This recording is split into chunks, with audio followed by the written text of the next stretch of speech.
soutient. J'appelle maintenant dans le texte de la commission l'article unique de la proposition de loi. Sur l'article unique, Monsieur Xavier Breton. Ah non, pardon, excusez-moi, Monsieur Jacques Bompard. Merci, Monsieur le Président. À la lecture de votre texte, on comprend la passion morbide qui n'a cessé d'habiter le gouvernement au cours de ce quinquennat. Vous avez été des obsédés de l'aggravation du nombre d'avortements dans notre pays.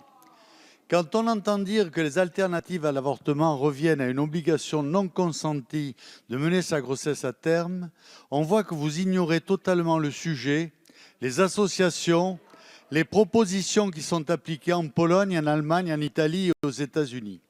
Cela permet aux femmes de ces pays de bénéficier d'une possibilité inconnue en France, ne pas voir une grossesse sur 5 terminée par un avortement. Votre texte passera peut-être le Conseil constitutionnel par arrangement idéologique. Il n'a aucune chance de dépasser la Cour européenne de justice, dont la jurisprudence est très claire.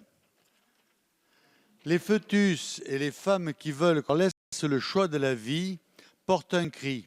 Entravez-les, laissez-nous vivre. Et le pire tient à votre instrumentalisation des femmes. Le tout pour brandir un bloc progressiste dans des élections présidentielles dont vos provocations systématiques vous ont déjà exclus.